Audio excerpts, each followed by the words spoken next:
Hey there, ho there, this is Nuts and Bolts, where we take a look behind the scenes of some of your favorite episodes of Anime Abandoned's past.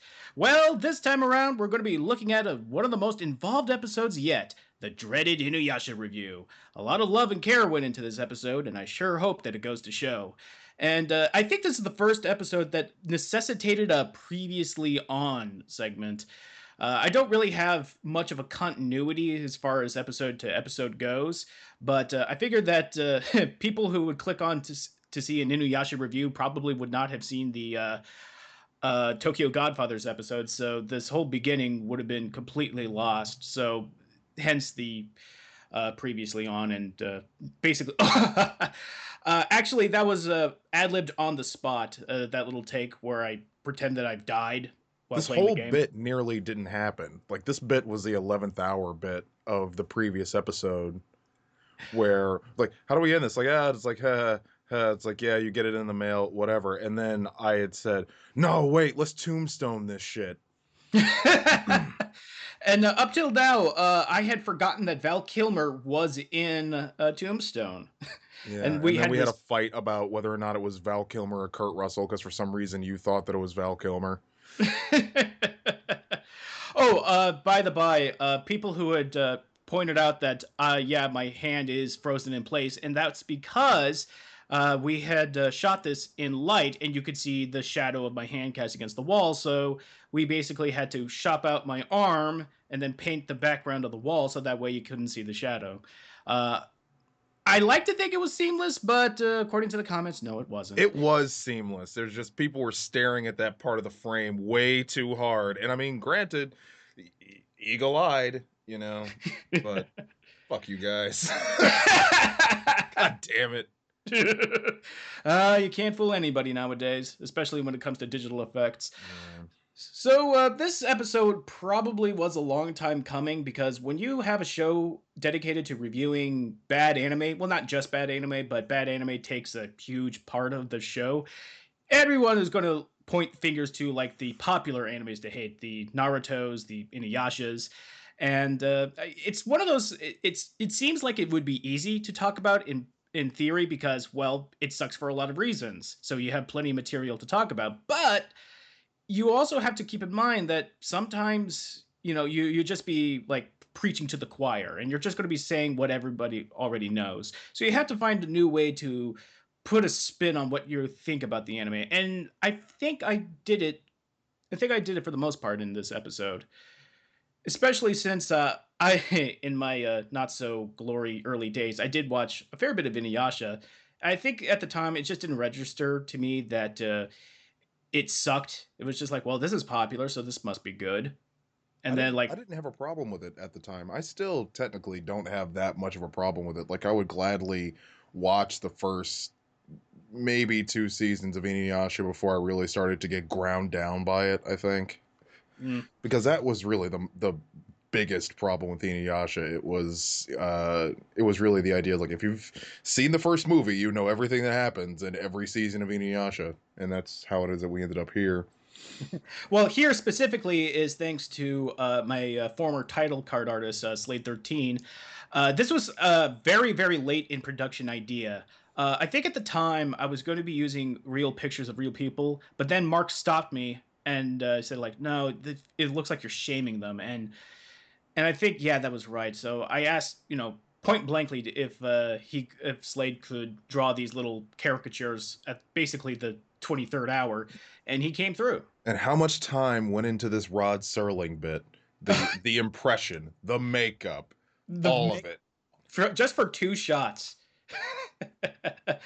Oh god! For those of you who don't know, Gabe does my makeup whenever it calls for it. Like when I was when I was Wilfred Brimley in the Burn Up review, and when I was Rod Serling, he was the one that kind of made me look the way I do, and he's a great makeup artist. I wish that was his profession. He'd be so great at it. Yeah, because he's so patient, and you're so not. Because every time he gets near your eye, you're like, no. Well, as a guy who doesn't wear eyeliner, having someone put something very, very sharp really, really close to your eye is a little unsettling. Just a little. Admittedly, but it always comes out great. It's just watching it happen or listening to it happen is always the best thing in the world. Why must he laugh at my pain? This is going back to when we were shooting the Violence Jack episode, and once again, Gabe was doing my makeup, and Mark was, he was privy to all my wails and like, I'm glad you haven't forgotten it, and I'm glad It's it's now in public. amazing. Not unlike this transformation sequence. You Where's my dick? well, that's the thing in Japanese animation. I've quickly noticed was the fact that if there is full frontal nudity, they will not draw genitals, as if to say there aren't any. But the reason why they can't, well, the obvious reason why they can't draw them or portray them, and like what I'm thinking is like, what is like the in-universe reason why every single full frontal has no dick whatsoever? Um, well, for demons, I would say asexual reproduction, but I don't know for the rest. Like Garzy's wing, no idea. Yeah, that guy. That man's dick is a black hole. It just sucks in all the light around it. I believe this was so going back to Inuyasha. I feel that it's one of those animes that is really easy to hate, like I said, and one of the things that is so hateful about it is its popularity at the time, and it always seemed to be popular with the worst sort of anime fan. No, not girls, but weeaboo girls. The ones that feel like they have to screech out kawaii desune or just broken Japanese at the top of their lungs. We all know them. They exist for a reason. I mean, the stereotype exists for a reason. Yeah, like honestly, well, I mean, like Inuyasha is not the only one now. I mean, there have been plenty before, and more than plenty since. All kind of in this idea that fans ruin fandom, and it's true. The people who we talk about at the top of the show, where we had our our Twilight Zone bit, it's just like, who are all the people that we hate that annoy us at cons? you know. Yeah. By the by, I forgot to mention this back during the whole the bad fans bit was that somebody had brought up that it felt like I was shaming people who were buying body pillows, and that is not true. You cannot shame people who publicly buy body pillows and tug them around in public. They got no shame left. I really didn't want to step on that joke. Let you have it. I wanted to say it so bad. No, the funny thing was that originally in that bit, like it was either in that bit or a bit in an episode previous, because we had the body pillow bit, but you could not bring yourself to buy it because that you was for that was for the Fist of the North Star review. The bit was that I was going to scream. It was going to dovetail off that bit where I scream out, "Do you hear me? Hatsune Miku doesn't love you." And the idea was that I was going to bring out a Hatsune body pillow. It's like, "Do you? Why don't you talk to me?" But I cannot, like, this is tax season, all right, and I can't for the life of me put a Hatsune body pillow under my list of expenses. it had nothing to do with the expense report. It had everything to do with at the 11th hour, you're like, we're dropping the bit. Why? Because I can't. I can't have it in my Amazon history. I just can't. Okay? Because if I do, it'll be in my house. It's like, I don't want that in my house. I don't want that in my life. I don't want people who buy body pillows to be in my life or for myself to be associated with them. It's, God. I mean, we could just go down the list: body pillows, boob mouse pads. Because Butt first mouse off, who pads. the fuck is still using mouse pads? That's what I want to know. Hey, It, I have to because there's a wrist rest on them, and that's important for my. yeah, that's uh, fine. You have a legit medical reason to use a mouse pad, but everybody else, like, who the fuck is still using mouse pads? To the point they say, I need my wrist rest to resemble the curvature of breasts. for ergonomic reasons. Uh huh. Yeah, sure you do. By the by, I love that no joke. I mean, the screaming at the names joke. If anything, this review is vindicated just by that. And as I can tell from the comments, a lot of people agree. Uh, One of the things that I had to be mindful of when I was writing the review was how the movie linked to the television series. Now, a lot of shonen shows, or a lot of, would you consider Inuyasha shonen? Sure, go with it. For lack of a better term, a lot of these movies that are based off a long serialized television series have a plot that can't really have anything to do with the television series proper. That's why you get like villain of the day or villain of the movie that are never brought up again. And I had to be mindful of the fact that even with that in mind, you had to draw parallels with the show because the whole purpose of this review was to frame the first movie as a microcosm of everything that the television series represents. The lazy writing, the very, very toxic relationship between the two main characters are all present and accounted for, such as right here, when Kagome, through sheer petulance, just beats the crap out of Inuyasha for no real good reason. And you caught a lot of flack for all the sphere surrounding this bit. I did because a lot of people thought that I was kink shaming them. Shame is going to be the word of the day as far as this nuts and bolts is concerned, but I think people misrepresented or misinterpreted what I said about it. The whole crux of my argument against the whole bad boy archetype is that when people try to bring it into real life, as I stated in the review, then it's no longer just harmless fantasy. It's really dangerous and And like not it's not to say that anime fans are deeply impressionable and go with trends or anything.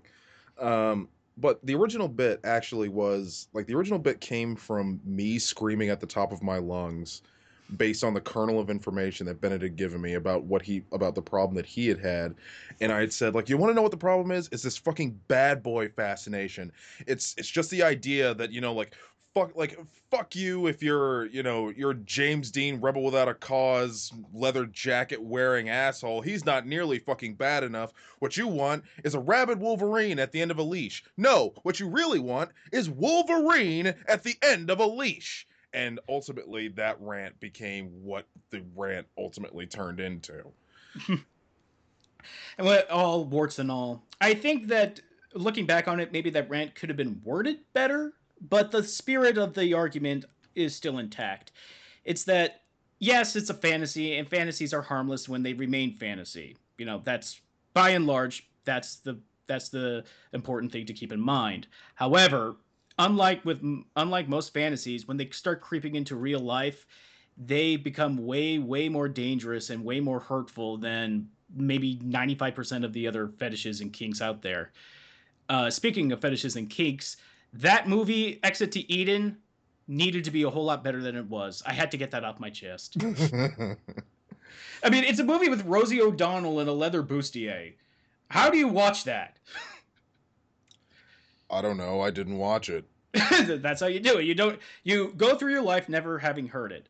And if I had my druthers and if I could take backseas, I probably would have reviewed the third movie over the first movie because this ending really fucking pissed me the fuck off. I can't like how many times can I ever say the word fuck in one single sentence? I don't know. I haven't yet watched the third movie again. Honestly, like this scene all by itself is just like, yep, Kagome's a sociopath. Easily. It's like, okay, yeah, like you've proven yourself trustworthy. You've proven yourself to save the world multiple times now. It's like, will you please take this off? No. It's like I don't want you running off again. You mean having a life? Yeah. Uh, And I and here it is. This is 5 to 10 minutes worth of us just rattling names off. Yeah. I don't think that, like, to this day, I don't believe that Wolverine really has an army of rabid fangirls. Not like, say, the other ones that we brought up. Certainly not Iro. But, I'm sorry, Zuko. Sorry, I don't watch Avatar. Yeah, case in fucking point here, this woman. God.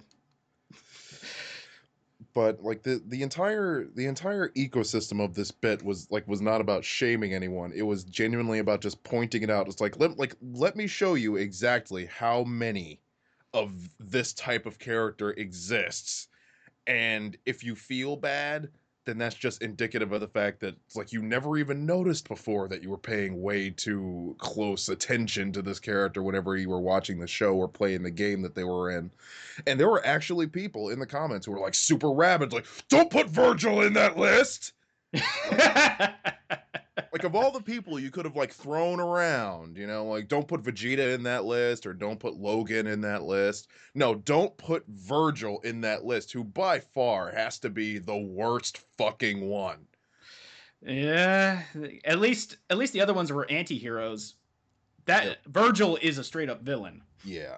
Wait a minute, no, we put the Joker up there. So Yeah, which is like, you know, you would think that like everybody who's on board with the Joker is like, yeah, no, the Joker's irredeemable, but fucking Virgil of all people, like, yeah, okay, you know, maybe he did go and kill the devil or something, maybe. You know, like, but never confirmed, you know, like he just fucking walked his ass down the path with his fucking sword and was like, I'll see you later, bitches, and then that was it. oh god, that wind tunnel. It took me doing this review to finally figure out what bothered me so much about Moroku, and it's the fact that he has this gigantic black hole in his hand that they could throw a shard of the Shikon jewel in, and then all of a sudden all their problems are solved. But supposedly it's not, they're not solved. It like it would make the problem worse, or it would accelerate, you know, his death sentence, because it is slowly getting bigger, even though it's always the same size in the show, and occasionally it cracks, but whatever. Yeah, but like the whole point of the show was that they had to collect these jewel shards because any single one of these shards could give immense power, and then Naraku was after him. So if you're trying to keep those shards away from Naraku, why not just throw a shard into the black hole and say, "Well, you can't get it. It's off into the nether realm somewhere. You can't possibly find it." I don't know. It just feels like a, you know, Doctor Doom sucked into nothing thing. Like he'll just come back. No, you'd be giving the writers too much credit. Oh god. And not only that, it's that notion that you wrote a huge, powerful, feature into a character that could solve pretty much every single problem. Except for the ones you don't want him to solve. Exactly. So they had to come up with these bullshit excuse after bullshit excuse over why they can't use like the history eraser button. The wind tunnel, it's allergic to bees. You know? Only bees. Like I forgot if it's that specific sect of Naraku's Yeah, it bees or is. hornets. It's the stupid fucking demon hornets thing. It's like yes, I can consume any demon so long as they're not poisonous for any reason, because this infinite vacuous nothingness, for some reason, is still tied to my central nervous system. Can't quite figure that out. Yeah, like is this a portal to like some nether realm or is it into your body? Like why would something poisonous going inside the black hole affect your body if it's going somewhere else that's not your body? Because by that logic, anytime he gets cut, like if it's his body, then by that logic, anytime he gets cut, it would just open a new fucking wind tunnel. But it doesn't, so it's just a portal that's sort of attached to his hand. So like either way you slice it, it's a stupid fucking power. Yeah, he's just a walking fucking bag of holding. That's it. Yeah, except you can't retrieve the stuff that you put into that bag of holding, kind of making it even more useless. Yeah. And speaking of useless, hi there, Songo. Yeah, you know, I always liked her as a character. I've never been able really to explain why having, you know, like just huge ass fucking boomerang and a mount, like good enough for me. Yeah. Oh. Oh, and oh god, I forgot the flea's name. Uh, uh, uh Yeah, I got nothing. I forgot. Shit. just more useless piled upon uselessness. And here, of the controversies that I've stirred up with this episode, we're approaching probably the most heated and most virulent hate that the episode brought up, and that was my Final Fantasy VI SmackDown. I'll be the first to admit I really shoehorned that bit in, but it was something I really needed to get off my chest as a Final Fantasy fan. And I'm not like hating on Final Fantasy VI just to hate on Final Fantasy VI. This was problems that I've had with this game for as long as I can remember. Even when I was playing it as a little kid, I always wondered, where the fuck is Kefka? He's just standing there on a tower? Okay. Remember when he poisoned Doma Castle? He was cool then. And then I just like these waves of explanations about like, no, I mean, like the monsters got tougher, buildings got destroyed. Yeah, and you every new town you go into, what is the music that you hear when the towns are ruined? The exact same songs that were in when the world was whole. It's almost like nothing has changed because nothing did change. I think even the number of NPCs were the same during both versions, so it's like nobody really died. Yeah, so ultimately it's like, nah, some shit got wrecked, but life goes on. Yeah. I mean, I believe that one excuse. Oh, by the way, hi Krillin. Yeah, I felt so friggin' pissed. I was like, oh, we missed a fucking Krillin joke. For those of you who don't know, the Ocean dub of Dragon Ball Z, the guy who played Krillin in that one is the exact same guy who played the Tanuki there. But Missed opportunities. yeah, wishes and busts were clusters of nuts. We'd all have a bowl of granola. But going back to that argument, one of the guys just plainly stated, "Well, because there's tougher monsters, that means Kefka ruined the world." Like, if there weren't tougher monsters by the progression of the game, then that's a terrible game. Yeah, and more importantly, like that's kind of a weird sort of thing because when you think about Borderlands 2, every time someone jumps into your game, the monsters have gotten harder. Like it tells you. So it's like, does that mean that the world is ruined? The monsters of Pandora are fighting fiercer. Like, oh, okay. Oh man, Kefka must have been really wrecking some shit on Pandora. And this, like, Oh, let's just set this up. oh yeah.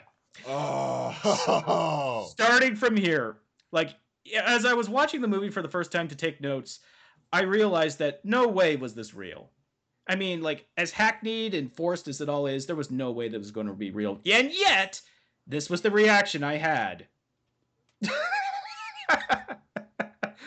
I I was so happy. I was so happy seeing them miserable. And I've never had that feeling before. I mean, like, yeah, I've had Schadenfreude burst, but I was never like so gleefully, wonderfully happy to see someone so miserable. Eh, and it led to what had to be the single most technically difficult bit we have ever done. Yeah, in fact, the way the scene was written was not the way it was shot, and that was totally because we couldn't make the practical effects work. If you've seen the episode, which if you haven't, why the hell are you watching this before? But if you haven't seen the episode, it's when I basically spooge on the camera. Now, the idea was that I was going to have this, monumental, just like this cacophonous sounding orgasm, soak the camera, and then through the force of my own orgasm, it blows all the DVDs off of the shelf and towards the camera. Problems arose when we tried to align the DVDs up and tie them all together with fishing line. Oh, hi, Back to the Future reference. That's another rant for another time. But the DVDs that were supposed to be pulled off in a huge jerk, like in a quick jerking motion, so that they would just like rush at the camera. But the problem was that the line kept breaking. The DVDs were packed as tight, no, like no matter, it didn't matter how tightly the DVDs were packed or how many DVDs were there, it just wouldn't work. Like either the line broke or the DVDs weren't jumping towards the camera as they were just slowly shuffling off the shelf and then falling. Yeah, we wanted an explosion of DVDs coming from behind Bennett, and short of having like two people out of shot to just like shake the fucking shelf, it just wasn't going to happen, so we had to drop it. And the other sadness of this is that we had to get a fan, which, if you've ever tried to get a fan in the dead of winter, it's impossible. From hardware and retail stores. Online, you can get anything. But so, because the point of the bit is that he's going Super Saiyan with orgasm, and we got an air multiplier, which is the same one that I used to cool my case before I got a liquid cooler. And like the thing moves a lot of freaking air, but I have no idea how it is that the setup was because we didn't get any film of it. But essentially, it's barely like 5 8-year-olds blowing at Bennett's face, and what we wanted was we just wanted this escalation of and just like have the And like if you look at huge. if you look at this shot coming up right here, you could see my hair kind of moving, but we couldn't get the fan any closer to my face because then it would be in the frame. And there it is. For those of you who are wondering, like how the hell we were able to get that, okay, first and foremost, that was hand soap. not actual spooge. I really didn't think that bore mentioning unless you were all right. Oh, so people were asking what I used, and I said like it's basically hand soap. Because we had to have a conversation about that. Like, well, maybe we should use conditioner. Conditioner, but the conditioner was way too thick. I mean, like if you had a lob of conditioner in your hand, it doesn't look like cum. I mean, I don't know this what this was a yours looks like. this was a technical conversation that we had to have. It's like what is the best substitute for cum? And there ain't no substitute for cum. So buy factory direct. Yeah, Uh, it was like, well, maybe we could use sugar syrup. No, because then everything will be all sticky. So, like, okay, conditioner. No, conditioner's too thick. Shampoo's too thick. Ultimately, it came down to hand soap. And then the very next conversation was, how are we going to shoot it at the camera? Because this became, okay, go to Home Depot, get a sheet of acrylic and put it in front of the camera to make sure that the lens doesn't get any on it, but close enough that you can't see any scratches or texture from the acrylic itself and that the acrylic itself won't catch the light. Okay, easy enough. But then, like, actually trying to shoot this at high velocity at the camera from a compromised position between Bennett's legs, but in front of the camera. yeah, there was not a lot of room to work with, and poor Gabe had to basically sit between my legs. Okay, that in of itself sounds bad, but he was sitting on the floor, kind of sandwiched between my legs, and he was angling a squirt bottle, like a ketchup squirt bottle, and filled with the stuff, and he would just squeeze it as hard as he can, and it barely was enough for it to get like 2 or 3 feet up and have this arc. It wasn't strong enough to have like just like the shotgun blast of come towards the camera, but it was, I think, the effect of like this long ropes of semen. Arcing ropes of jism. Yes, was had a good effect. It wasn't the intended effect, but it was a good effect nonetheless. Uh, and of course, when we were writing that into the bit, I had this. Was it you or was it me that said like, no, like the last shot of the season should be him just covered in jizz? It was me. I because it was like, okay, so where did it go? We have like, because we wrote this explosive spooge bit, and then it's like, well, where did it go? It had to go somewhere. It went on Gabe. All of it went on Gabe, and Gabe has no reaction. Just the slow destruction of the human psyche. That's his reaction. Well, there was two different takes. That was what we wrote into the script, but the first take, Gabe wanted to do it like Tim Curry in Scary Movie 2. Which, for the record, wasn't funny. And I don't know why I allowed him to go through with it because that's not what we intended. But then again, I wasn't the one who was going to be sitting in a chair covered with fake Covered cum. with hand soap.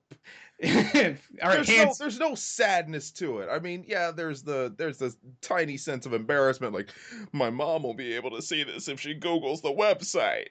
But like at the end of the day, it's just him having hand soap slathered all over him by Gavin, who Yeah. was on the practical effects team for that day.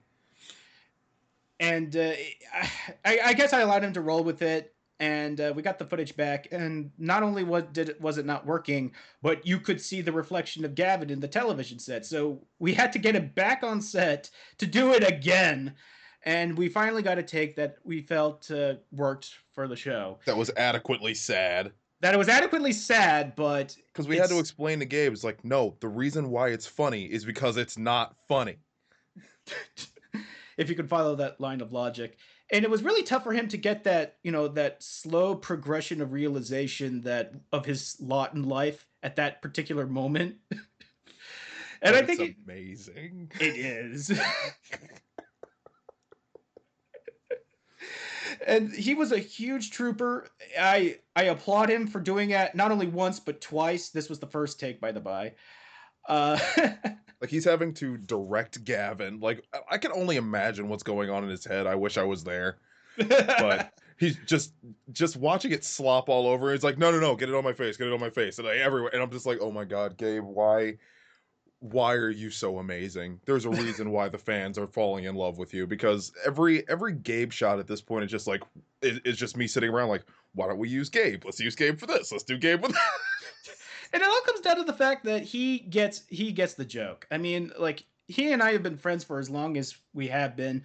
We know that when I write a bit where he gets slathered in cum, he knows that it's for not because I just wanted like to do shit to him. It's because he knows that it's funny. In universe, it's because we want to do shit to him.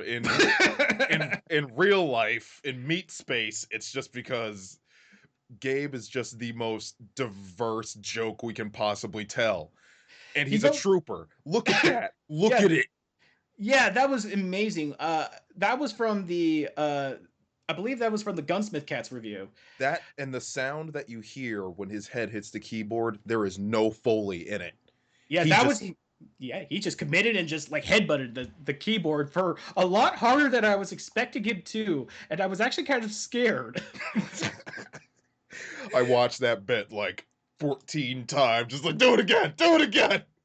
I'm sorry, no, that was for the Tenchi 2 review. My bad. But either way, it was still an incredible performance, no matter how you slice it. And it was a stroke of genius or a stroke of luck, however you want to put it, is to put Gabe in the show. I only wish I put him in the show sooner. And there's going to be more Gabe bits coming. We got shit to do. We got more shit we want to do to him. So long as he doesn't run screaming into the night, it's fine. As long as he doesn't press charges, we'll be fine. And if it wasn't as evident before with the list of thank yous in the MD Geist review and in here, I want to reiterate my gratitude towards everyone who has been watching my show and everyone who's been donating to my Patreon right here. So from me, Brendan the Sage, and with Mark the Engineer, I'd like to thank you all for sitting down and take care. Later.